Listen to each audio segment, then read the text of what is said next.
All right, let's a couple other things we want to talk about in this to get started here. And Deshaun Watson is activated, right? He's ready to come back after the suspension about I don't know, what do we call it, massage gate, or I don't want to make light of it because it was a lot of women involved in this. And he was suspended, lost money. There's still a lot of stuff going on. And now there's talk that some of the women could come to the game or something. Like, he's playing the Texans, which how is that for a return game?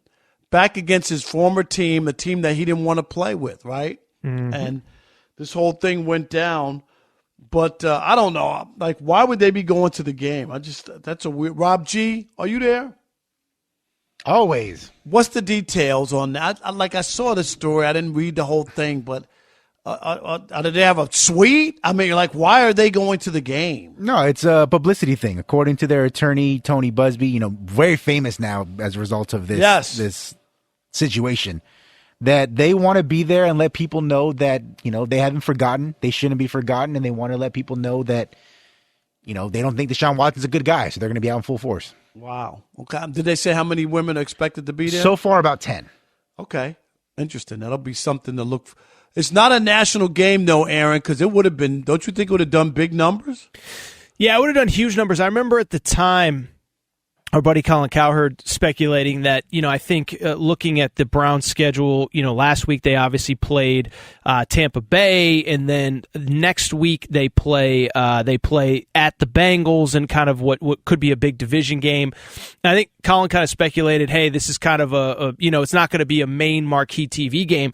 I actually think, Rob, and you tell me if I'm crazy, I think, basically once the NFL kind of realized that, hey, based on what the independent investigator decided, we're not going to be able to give him the year-long suspension that we wanted.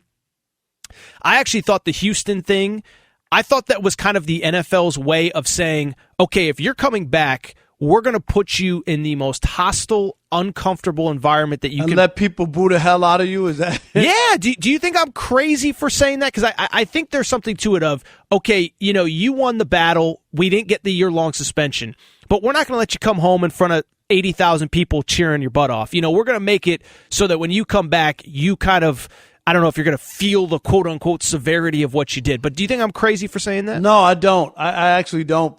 Because if you remember, the Astros got off the hook because of the pandemic. Yep. You remember that season that they released a report of what had happened in 2017. They didn't get booed because there were no fans in the stands. You remember? So they got kind of scot-free. And I see what you're saying where the NFL put them in that situation because, and they're not trying to capitalize on it like, well, let's swap the game and make it a national game and get big numbers, right? Because I don't think that they want it to be a positive thing because the NFL and whenever the commissioner uses the term predator, right, Yep. which is what he used in describing Deshaun Watson, I don't think they're trying to capitalize on that. No, I agree 100% on basically everything that you just said. And yeah, I mean, I think it's easy to forget now because of, because time has passed and we all, this is the world that we live in, you move on. But it was funny, I was talking to Rob G and Alex about the report that came out when the independent investigation was done. And I think it's easy to forget with people is like, Deshaun Watson in the investigation basically acknowledged that his behavior was kind of sexual in nature. He knew the girls were uncomfortable, and he frankly got off kind of on a technicality because there was an independent investigator. The way that the bylaws of the NFL were written, they didn't feel right giving him the suspension that they did, and it was originally, 4 games or 6 games? I can't remember, but he got off on a technicality. And so the point I'm trying to make is I'm not shocked. I think there's part of it, which is it's not going to be a marquee primetime, everybody's watching game. But like I said a minute ago, I think it's to put him in the most uncomfortable spot possible. Whether that actually matters or not, I don't know. We'll find out. But, I think that has a lot to do with it. I was just down visiting friends in Houston 2 weeks ago. And we some buddies, and we went to the Warriors-Rockets game that Sunday night. It was a Sunday night game at 6. And so I asked the friends down there, and I said, hey, you guys want to go to the Texans game? And they looked at me like, are you kidding? like, no. We'd rather sit at home, watch Red Zone, you know what I mean, Sure. or watch football. We're not going to the Texans game. But this might be the only game of the year that they sell out, like where people want to get their digs in, on him. But they are not they are not enamored with what's going on with the Texans. Okay, now let's turn the page as we go forward. When he did play in that preseason game, he looked mad rusty. Didn't look that great. He hasn't played in has it been 2 years, Rob G? When was the last time he played actually? And then what do you expect, Aaron? Like, what do you expect him to struggle? Do you expect him to, like getting back on a bicycle and being the star quarterback that he was?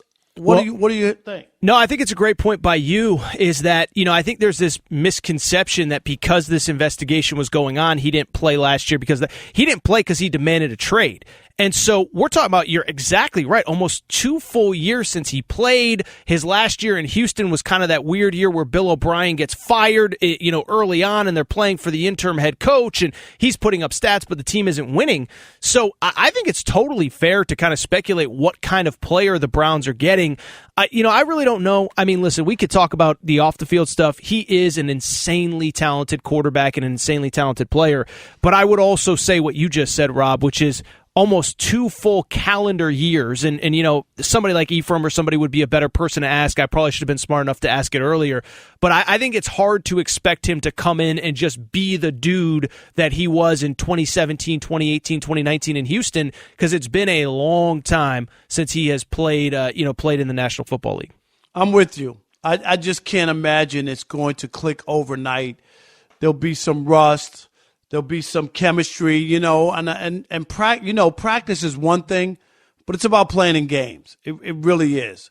Practice is just a different animal, and it'll be interesting to see where the Browns are. What's their record now? They 5-7. They are, 4-7 right now. They did beat obviously Tampa Bay, but they had lost 6 of 7, 7 of 8 before then. Yeah, I was going to ask what you expect to see from Deshaun Watson. Yeah, I'm a rusty guy who's going to take some time to get back into it. We might not see his full potential until next season, as he works his way back in and gets his mind wrapped around back on football and what he's been through.